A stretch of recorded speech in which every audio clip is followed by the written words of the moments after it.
On commence Trends des marchés de ce 28 mai par les bourses européennes. Elles ont clôturé la séance sur une note négative, les marchés restant prudents dans l'attente d'un accord maintes fois annoncé concernant la réouverture du détroit d'Ormuz. Sur Euronext Bruxelles, Melexis a poursuivi sa progression dans le sillage d'un secteur des semi-conducteurs en grande forme. Hors indice, Vioalco a également confirmé sa bonne forme alors que le titre affiche un gain de 74% depuis le début de l'année. Du côté des baisses, AB InBev continue d'évoluer en dents de scie, enchaînant les séances de hausse et de baisse depuis le début de la semaine. Hybrid Software a lourdement rechuté.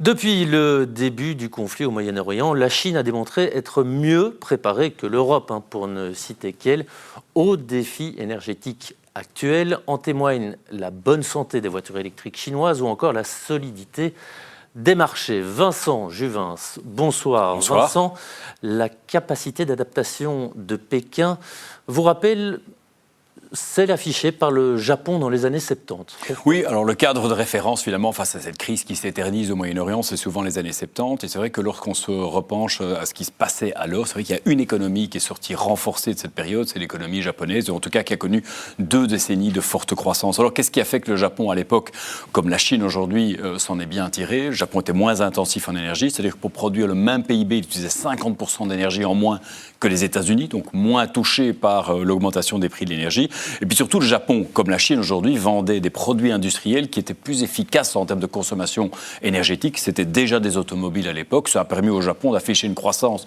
tout à fait insolente durant 2 décennies, 4,3% en moyenne, alors que les États-Unis étaient plutôt aux alentours de 3%. Donc c'est vrai qu'à certains égards, ce qu'on observe en Chine aujourd'hui fait penser à ce qu'on a pu voir au Japon dans les années 70. Oui, vous venez de le dire, le Japon était faible en intensité énergétique. Ce n'est absolument pas le cas de la Chine. Et puis, la Chine consomme encore énormément de charbon, presque 60% de la consommation totale de son énergie.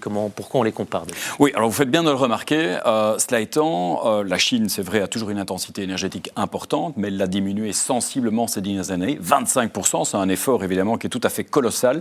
Elle l'a fait au prix d'investissements colossaux en tout cas, diversification de son mix énergétique. Alors on voit ici les panneaux solaires, mais on voit un peu toutes ces images des grandes étendues en Chine qui sont couvertes de centrales solaires.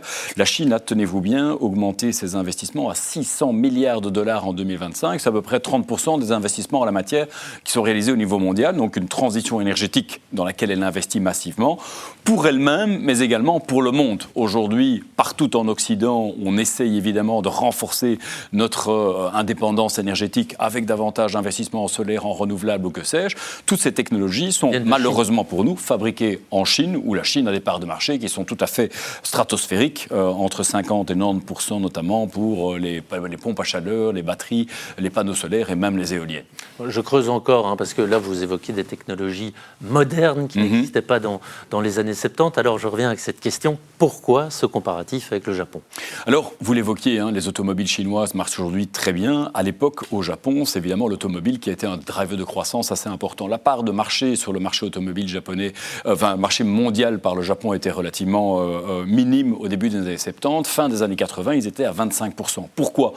En 1975, une Ford aux États-Unis consommait 20 litres au 100, une Mercedes, une BMW, c'était à peu près 15-16 litres au 100, une Honda, c'était moins de 9 litres. Les automobiles japonaises, plus petites, plus efficaces en termes de consommation énergétique, ont commencé à concourir le monde et mis à mal les constructeurs automobiles occidentaux. Et donc ça a eu des conséquences sur les ventes, bien sûr. Alors oui, donc 25%, je l'évoquais, on a eu évidemment une explosion des ventes des véhicules japonais qui a été tout à fait significative, et on voit la même chose aujourd'hui avec les ventes d'automobiles chinoises. On l'a encore vu dans les statistiques ces derniers jours et certainement avec BYD qui réellement domine ce marché. Aujourd'hui, vraiment, l'automobile électrique, c'est un marché en croissance. En 2024, c'est 17,5 millions de véhicules qui ont été vendus électriques. C'est 22% du total des véhicules vendus dans le monde au total. Et la Chine représente plus de 60% ici de la production de ces véhicules électriques. En clair, pour conclure, qu'est-ce que ça signifie pour l'investisseur, du coup ?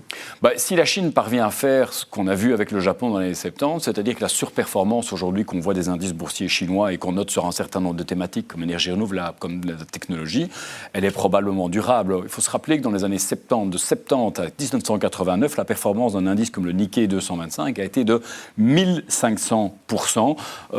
Ça laisse rêveur en tout cas. On est peut-être ici aux prémices, en tout cas, d'un mouvement peut-être similaire sur les valeurs chinoises. En tout cas, la Chine affiche son leadership, que ce soit dans l'automobile électrique, que ce soit dans les technologies climatiques. Et on l'a encore vu dernièrement, on parle encore toujours beaucoup d'intelligence artificielle et de microprocesseurs. On l'a vu avec Huawei qui annonce des puces, notamment pour les data centers, presque aussi efficaces que celles d'NVIDIA. Donc, en tout cas, à prendre en considération pour les investisseurs qui nous écoutent dans leur allocation d'actifs. Eh bien, merci Vincent pour ce parallèle interpellant et intéressant, bien sûr, entre le passé et le présent. Bonne soirée.